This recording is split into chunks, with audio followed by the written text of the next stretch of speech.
উপরের পাখা টাকা সব পরিষ্কার করেছি। আসছে ফুচকা দেখেছো কত বড় বড় ফুচকা? আমাদের ফুচকা খাওয়া হবে। তোমরা এই যে ফুচকা খাচ্ছি।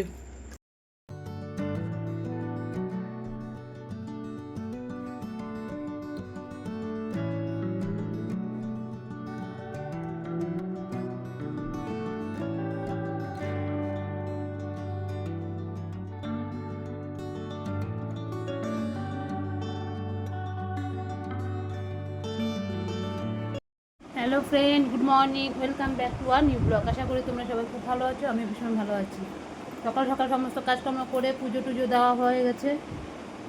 ছেলে ছিল বলে মানে আসল কাজটা করতে পারিনি। ছেলে পড়তে গেল 9টার সময়, কিচ্ছু খেয়ে যায়নি, শুধু দুটো বিস্কুট আর একটু জল খেয়ে চলে গেল। বলে আমার দেরি হয়ে যাচ্ছে, ও এরকমই করে, ওই খেয়ে চলে গেল। আসবে সেই 11টার সময়।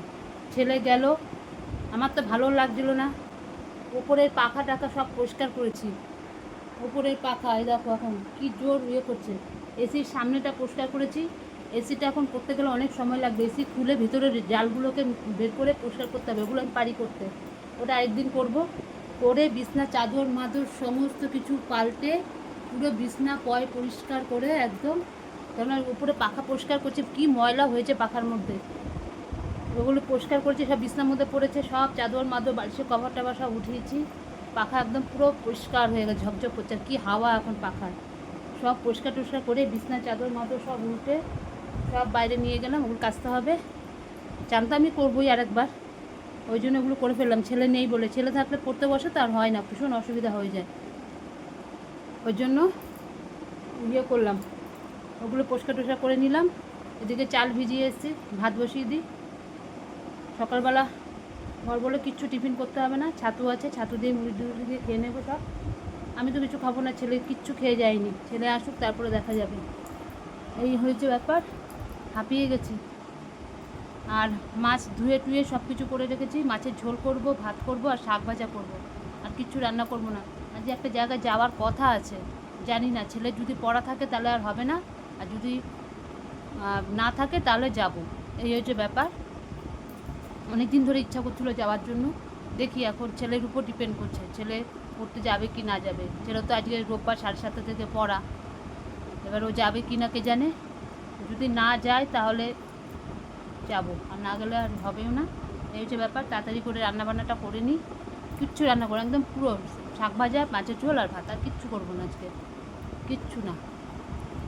যাই গিয়ে এবার এগুলো করে নিই। সব ধোয়া পাকলা হয়ে গেছে, আমি খালি বসাবো আর নামাবো, হয়ে যাবে। ঠিক আছে, ঘর দুয়ারগুলো সব মুছেছিলাম, কিন্তু ঘরের মধ্যে আবার ঝুলগুলো পড়েছে, সব ঘরটা এখনই ঝাড় দিতে হবে। পরে নেবেন, বিছনার চাদরের মধ্যে সব পড়েছিল, তবুও একবার ঝাড়টা দিয়ে নিই। দিয়ে এবার যাই কাজগুলো করে আসি। দেখতে থাকো। এই দেখো ভাত অর্ধেক হয়ে গেছে, আর এখন মাছের ঝোল বসিয়েছি, মানে মাছের ঝোল করছি। এই যে মশলা করতে, এই যে মাছ ভেজে রেখে দিয়েছি। এই যে শাক ভাজা আগে হয়ে গেছে। এই যে মাছের ঝোল করছি।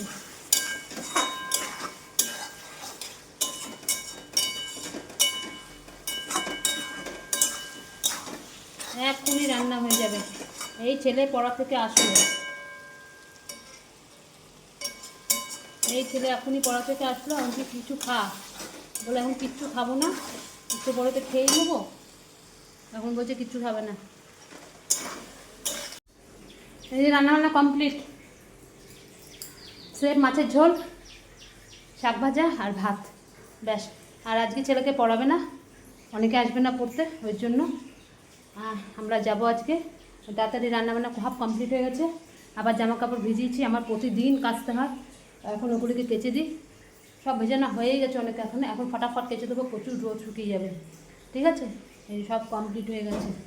এই দেখো সব হয়ে গেছে। ছেলে তো মাছের ঝোল খাবে না, তুমি জন্য মাছ ভাজা আর শাক ভাজা হয়ে গেছে, সব কমপ্লিট। ঠিক আছে, এবার যাই কটা কেচে নিই, তারপরে চান করব। তোমার হয়ে গেছে? বাবা বাবা পড়তে চলে যাবে, এই পড়তে বলছে, সরি, চান করতে চলে যা। তোর পড়া দেখে খালি পড়া পড়া পড়া। এই যে আমরা বেরিয়ে যাচ্ছি। কোথায় যাচ্ছি পরে বলবো, দেখতে থাকো। আমার বর পিছনে আসছে, আমি আর ছেলে আগে আগে চলে যাচ্ছি।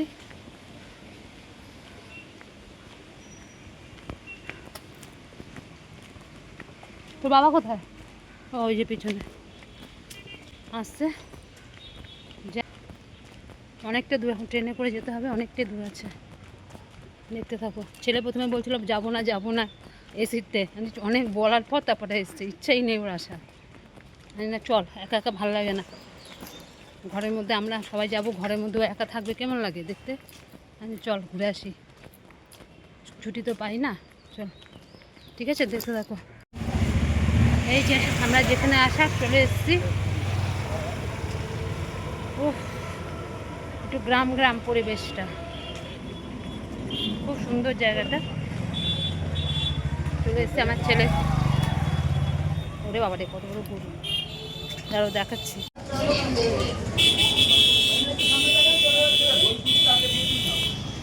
হুম হুম,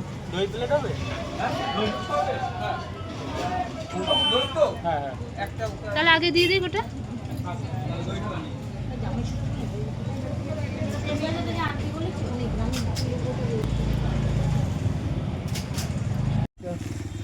যে আমরা এখন বাড়ির দিকে যাচ্ছি। এখন না, এই যে ছেলে আর ছেলের বাপ আগে, আমি পিছনে। উফ, খুব আনন্দ হয়েছে, কিন্তু প্রচুর গরমে কাহিল হয়ে পড়েছি। গরমে প্রচুর কাহিল হয়ে পড়েছি। কত যে ফুচকা খেয়েছি, কত যে ফুচকা খেয়েছি তার নেই ঠিক। মন ভরে ফুচকা খেয়েছি। 80 টাকার ফুচকা আছে, 80 টাকা, 80 টাকা। আমি 30 টাকার খেয়েছি, তুমি খেয়েছো 20 টাকা, ছেলে খেয়েছে কত টাকা? হ্যাঁ, মোট মিলে 80 টাকার ফুচকা আমরা ওখানে কই খেয়েছি 80 পিস। আবার 80 টাকার ফুচকা নিয়ে এসেছি। 80 টাকার ফুচকা, ও ছেলে তো আবার অন্য ফুচকাও তো খেলো। মানে ওখানে 10 টাকায় 10টা ফুচকা। দিনে তো 250 টাকা দেখলাম। বাবা, 10 টাকায় 10টা ফুচকা, ভাবা যায়? যেখানে আমাদের এখানে 10 টাকায় 4টে না 5টা দেয়, 4টেই দেয় বেশিরভাগ। ওখান থেকে খেয়ে আসলাম, মন ভরে ফুচকা খেয়েছি। এই যে সব আসতে, এক একজনের চোখ মুখের কি অবস্থা হয়েছে দেখো। গিয়ে বাড়িতে যাই, একটু ঘোরা হলো। হ্যাঁ, একটু ঘোরাও হলো। বাড়ি চলে এসেছি, মানে স্নান টান করলাম, ভালো করে গা হাত পা ধুয়ে টুয়ে তারপরে আমরা সবাই বসেছি এসির মধ্যে। কি যে শান্তি এখন পাচ্ছি। বলেছিলাম না ফুচকা খেতে গেছিলাম, ফুচকা তো খেয়ে এসেছি, আবার সঙ্গে ফুচকা নিয়ে এসেছি। এই দেখো, এই দেখো ফুচকা, 1 টাকায় একটা, মানে 10 টাকায় 10খানা ফুচকা, দেখতে পাচ্ছ? 100 টাকার ফুচকা। দিদিভাইয়ের জন্য নিয়ে এসেছি। এখন দিদি বলছে আমি তো ভাত খেয়ে নিয়েছি, তা কি হবে, এখন আর তো আমি খাবো না। এই দেখো ফুচকা, দেখেছো কত বড় বড় ফুচকা। আর এটার মধ্যে সব টক জল অর্ধেক গ্লাসে ঢেলেছি। এই যে অর্ধেক এই যে গ্লাসের মধ্যে ঢালা, বুঝতে পেরেছো? এত সুন্দর ওখানে ফুচকা করে। এই যে আলু মাখা, এই দেখো আমার শাশুড়িকে দিয়ে দিলাম, শাশুড়িও খাচ্ছে। এই যে, এই যে আলু মাখা সব, ঠিক আছে। আমি এসে আগে 2-3টে খেয়ে নিয়েছি, তারপর তোমাদের সঙ্গে ভিডিও করছি। এত সুন্দর ফুচকা ওখানে, দই ফুচকা, চাটনি ফুচকা, পাপড়ি চাট, তারপরে চিজ ফুচকা, চিকেন ফুচকা, তারপরে তো জল ফুচকা আছে। তো কি ফুচকা? লোটে, লোটে ফুচকা। ওইসব খাই না লোটে ফুচকা, আমি তো কিচ্ছু খাইনি, ছেলে খেয়েছে। চিজ ফুচকা আর পাপড়ি চাট খেয়েছে, আর একটা দই ফুচকা খেয়েছে। আমি তো এসব কিচ্ছু খাইনি, আমার বড় খাইনি, আমরা এগুলো খেয়েছি। জল ফুচকা খেয়েছি, আমার বড় ওখানে 20 টাকার খেয়েছে, আমি ওখানে 30 টাকার খেয়েছি। মন তো ভরেনি, বাড়ির জন্য নিয়ে এসেছি। এই যে এখন আমাদের ফুচকা খাওয়া হবে, তোমরা কি খাবে? তাহলে চলে আসতে পারো, ঠিক আছে। আর রাত্রেবেলা তো কোনো কিছু খাওয়ার সিন নেই, আজকে এই খাবো। ফুচকা তো আমার ফেভারেট। এখন বসে বসে এগুলো খাবো, এখন সবাইকে ডাক দিই। এই আবার মিষ্টি নিয়ে এসছে কতগুলো, বাবা মিষ্টি টিষ্টির তো ধারে কাছে তো আমি নেই, মিষ্টি আমার একদম পছন্দ হয় না। এখন এই ফুচকা খেতে আমরা এখন বসবো। ওফ, কবে থেকে বলছি একটু ফুচকা খাবো ফুচকা খাবো, আর আমাদের এখানে 10 টাকায় 5টা ফুচকা কোন দিকে যায় যে আমার একটুও পোষায় না। 100 টাকা খেলেও মনে আমার পোষাবে না। ওর জন্য আমরা যেখানে যাই সেখানে আমাদের জানাশোনা একটা দোকান আছে, ওখানে পুরোটাই ওই এলাকাটা পুরোটাই ফুচকা, প্রত্যেকের বাড়িতে ওখানে ফুচকা করে। তোমরা যদি যেতে চাও কমেন্ট করবে, আমি মানে পুরো অ্যাড্রেসটা দিয়ে দেবো। ওখানে প্রত্যেকটা বাড়িতেই ফুচকা করে, ওই জায়গাটার নামই হচ্ছে ফুচকা গ্রাম। প্রত্যেকের বাড়িতে ওখানে ওদের ব্যবসায় ওটা, সবার বাড়িতে ফুচকা বিক্রি করে ওরা মানে ইয়ে করে, কি বলো ওটাকে, উপার্জন করে আর কি। ওটাই ওদের ব্যবসা প্রত্যেকটা বাড়িতে। ওখানে মেয়ে ছেলে বেটা ছেলে কেউ নেই, সব মেয়ে ছেলেরা বেটা ছেলেরা সবাই করছে, সবাই। একটা বাড়ি বাদ নেই যে ফুচকা বিক্রি হয় না। আর ভিড়, আমি তো দেখাতে পারিনি, একটুখানি তুলেছি ভিড় কাকে বলে। এক একটা দোকানে ভিড়ে ভিড়, সব ফুচকা খেতে আসে বিকালবেলা করে। বাবা কি যে সুন্দর ফুচকা বানায়, মানে ধারণার বাইরে। অনেক দিন বাদে গেলাম, এই নিয়ে আমার 3বার মনে হয় যাওয়া হলো ফুচকা গ্রামে। ঠিক আছে, খেতে থাকি, দেখতে থাকো।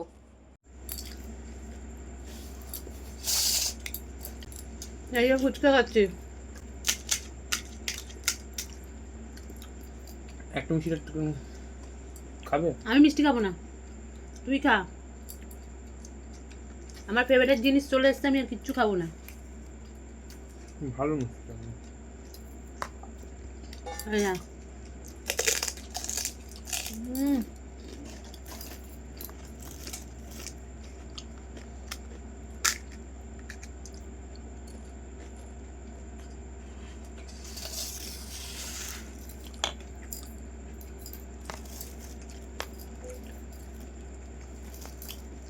আমার ছোট হাঁটছে, দারুণ দারুণ। এই থালার মধ্যে নিয়েছি, আবার এখানেও আছে। 100 টাকার ফুচকা কিনে নিয়ে এসেছি, 100 টাকায় 100খানা ফুচকা, তার মধ্যে আবার কতগুলো ফাউ দিয়ে দিয়েছে। এত সুন্দর খেতে, এত সুন্দর। একবার গিয়ে তোমরা পারলে খেয়ে এসো, এত অনেক খালি ফুচকা আর কিচ্ছু নেই। দেবো আলু, দেবো?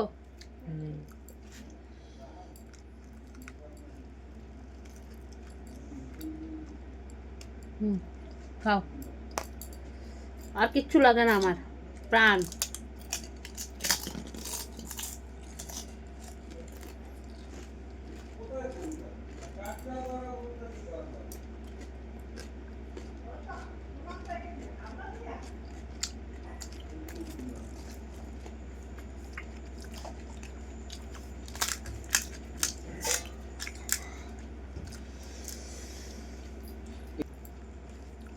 এ দেখো চা আছে আমার।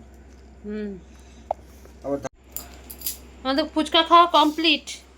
এত ফুচকা খেতে পাচ্ছি না, খেলাম, খাওয়ার পরে দেখো এতগুলো পড়ে রয়েছে, এখনো পর্যন্ত এতগুলো ফুচকা পড়ে রয়েছে, টক জল পড়ে রয়েছে, আলু মাখা পড়ে রয়েছে, সব ওগুলোকে ফ্রিজে ঢুকিয়ে দিলাম। টক জল আলু মাখাটা এটা বাইরে থাকুক, প্লাস্টিক দিয়ে পুরো আটকানো আছে, কিছু হবে না। আর টক জল আলু মাখানাগুলো নষ্ট হয়ে যাবে তো, ওই জন্য সব ফ্রিজে ঢুকিয়ে দিলাম, কালকে খাওয়া হয়ে যাবে, কিচ্ছু থাকবে না এগুলো। কিন্তু আজকে আর নিতে পারছি না, পুরো পেট ভর্তি হয়ে গেছে, সবাই মিলে খেয়েছি, পুরো পেট ভর্তি হয়ে গেছে। আমার শাশুড়িও আমাদের ঘরে 4জনই, আমি, আমার বর, আমার ছেলে, আমার শাশুড়ি, 4জনেই খেলাম। ব্যাস এই 4জনে হয়ে গেছে। দিদির জন্য এনেছিলাম, দিদি বলছে আনিস না, আমার ভাত টাত খাওয়া হয়ে গেছে। ও তো আর খেলোই না, ওর জন্যও নিয়ে এসেছিলাম। মেয়ে তো নেই, মেয়ে তো বাইরে, নাহলে মেয়ে, আমার দিদির মেয়েও খুব পছন্দ করে ফুচকা। যদি শুনতে পায় বলবে হ্যাঁ এখন তো যাবি একা একা। যাই হোক, ভিডিও যখন দেখবে তখন ও বুঝতে পারবে। বালিশগুলো পাতো, ঠিক আছে? আজ আর পাচ্ছি না, শরীর একদম মানে অকেজো হয়ে গেছে। ফুচকা খেয়েছি মানে পুরো পেট ভর্তি, শরীর আর চলছে না, পুরো শরীর ছেড়ে দিয়েছে। বাবা কি ফুচকা আজকে খেলাম, প্রচুর ফুচকা খেয়েছি। ঠিক আছে, আজকের মতন ভিডিওটা আমি এখানে শেষ করছি, কালকে আবার আসবো নতুন একটা ভিডিওর সাথে। আর আমার ভিডিওটা কেমন লাগলো তোমরা অবশ্যই কমেন্ট করে জানিও। যদি ভালো লাগে তো লাইক করো, শেয়ার করো, আর কমেন্ট করো, আর আমার চ্যানেলটিকে সাবস্ক্রাইব করে দিও। কালকে আবার আসবো, আজকের মতন টাটা, গুড নাইট। সবাই ভালো থেকো, সুস্থ থেকো, বাই।